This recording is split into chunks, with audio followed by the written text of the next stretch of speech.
Un président qui klaxonne devant la Maison-Blanche, sans accueil officiel, sans poignée de main, sans protocole. Une image forte qui en dit long sur l'état des relations entre Paris et Washington. Emmanuel Macron est arrivé, mais Donald Trump n'est même pas sorti pour le saluer. Une scène presque irréelle, captée par des journalistes et qui fait déjà réagir. Avant d'aller plus loin, abonnez-vous et partagez cette vidéo pour ne rien manquer des coulisses du pouvoir mondial. Les images parlent d'elles-mêmes. Une Chevrolet officielle, drapeau français et américain flottant au vent, s'immobilise devant l'entrée principale de la Maison-Blanche. Quelques coups de klaxon retentissent. Rien. Aucun signe du président américain. À la place, Trump salue brièvement les journalistes et rentre seul à l'intérieur. Emmanuel Macron, lui, reste dans sa voiture, attendant en vain un accueil présidentiel qui ne viendra jamais. L'incident n'est pas passé inaperçu. Pas de réception officielle pour Emmanuel Macron à son arrivée à la Maison-Blanche. Cela donne une idée de l'importance de la France pour Washington, ironise David Thompson,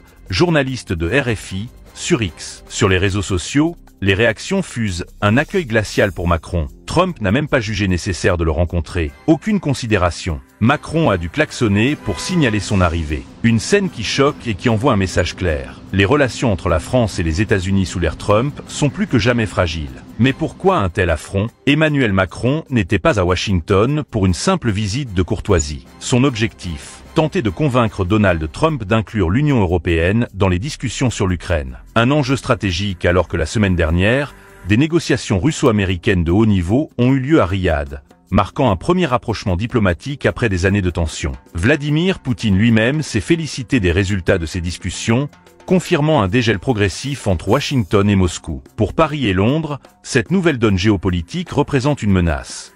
Un éventuel accord entre Trump et Poutine sans consultation des alliés européens. C'est dans ce contexte que Macron a fait le déplacement, avec le soutien du Premier ministre britannique Keir Starmer, qui doit lui aussi rencontrer Trump cette semaine. Mais encore faut-il être écouté. Or, pour Trump, la France et l'Union européenne semblent être reléguées au second plan. Un expert interrogé par RIA Novosti estime que Trump considère Macron comme un interlocuteur peu influent et privilégie un dialogue direct avec la Russie et la Chine. Ce geste, ou plutôt cette absence de geste, est un message politique. Trump joue ses propres cartes, et la France, malgré son insistance, peine à se faire une place dans la partie. Je peux vous dire que c'est le nom le plus populaire en ce moment.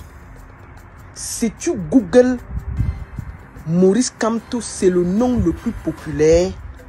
Et vraiment, vous faites une publicité de malade. La Kamtomania. On peut faire... Non, franchement. Oh, je voulais même vous dire, il y a encore la neige ici en Europe. Ça, c'est la faute aussi de Kamto. En tout cas, franchement, chapeau. Chapeau.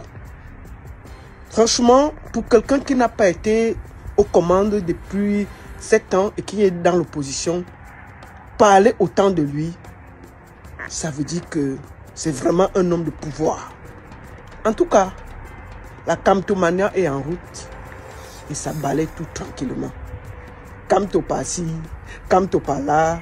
En tout cas, je viens de coller mon pied et c'est de la faute de Kamto. Professeur Maurice Kamto, bravo. Franchement, on appelle ça la force de la communication et je m'incline. Respect. Ah ça, rien à dire.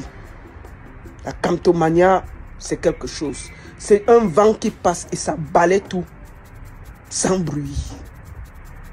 Ah oui, c'est de ça qu'il s'agit. En tout cas, comme je le dis, tout,